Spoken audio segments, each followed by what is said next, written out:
Dalam nama Bapa dan Putra dan Roh Kudus. Amin. Shalom Aleihim. Berjumpa lagi dengan saya pada perenungan hari ini, tanggal 11 Agustus 2021. Tegurlah yang berbuat dosa. Bacaan liturgi hari ini diambil dari kitab Ulangan 34 ayat 1 sampai dengan 12 dan Injil Matius 18 ayat 15 sampai dengan 20. Saudara-saudaraku yang terkasih di dalam kasih Kristus, sadarkah kita kalau kita semua ini telah berbuat dosa? Perbuatan dosa, saudara, mengakibatkan kehilangan kemuliaan Allah. Roma 3 ayat 3. Baik perbuatan dosa kecil maupun dosa besar. Dosa adalah dosa. Dosa bukanlah sekedar masalah, saudara.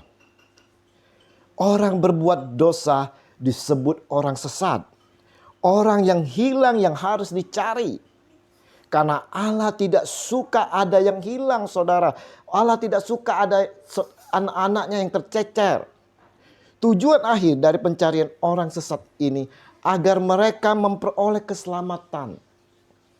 Saudara-saudaraku yang terkasih di dalam kasih Kristus. Dalam Injil saat ini, hari ini, Yesus menasihati kepada kita semua. Apabila saudaramu berbuat dosa, tegurlah. Tegurlah dia di bawah 4 mata. Jika ia mendengarkan nasihatmu, engkau telah mendapatnya kembali. Matius 18 ayat 15. Dalam Imamat 19:17 juga menasihati saudara. Janganlah engkau membenci saudaramu di dalam hatimu.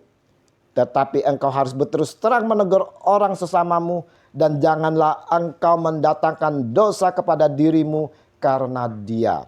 Imamat 19 ayat 17. Kenapa harus di bawah 4 mata, saudara?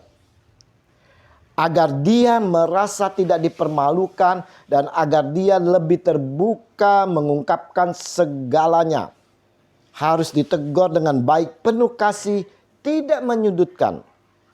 Ini semua diharapkan dia menyadari dosanya dan mau bertobat. Tapi sayang, saudara, banyak dari kita menegurnya di depan umum, membuat saudara kita terluka, malu, mengalami kepahitan yang semakin mendalam. Apalagi saudara ada yang menegur dengan keras dan lantang. Ini membuat saudara kita semakin kepahitan, saudara. Terpojok. Bukannya memulihkan, tetapi kita membuat dia tertekan dan semakin mendalam kepahitannya. Kita perlu hikmat, saudara-saudara, di dalam hal menegur. Bukan dengan keakuan dan power kita untuk menegurnya, saudara. Nah, saudara-saudara yang terkasih, bagaimana kalau saudara kita yang kita tegur tak menerima dan mendengarkannya?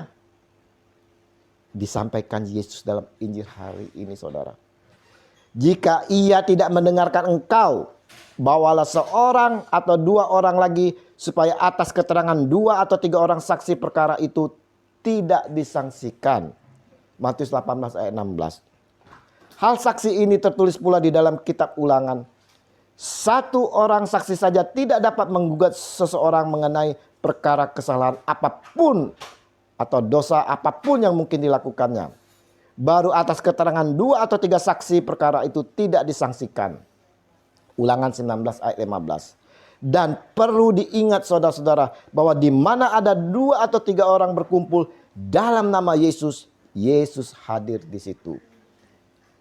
Nah, saudaraku yang terkasih, bagaimana jika saudara kita masih juga tidak mau mendengarkannya, saudara? Ini sering terjadi, saudara. Bawalah ke persekutuan jemaat.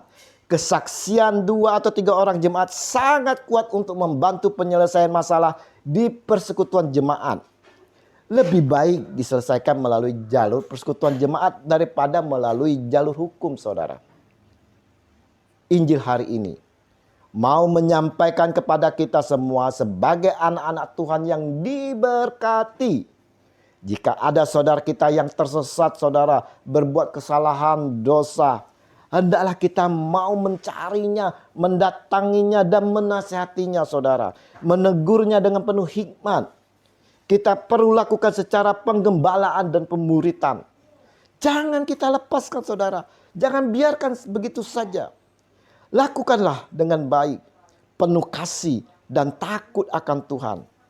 Agar apa yang kita sampaikan saudara, yang kita nasihati, dia mau mengakui dan menyesali atas dosa-dosanya dan juga dia mau bertobat.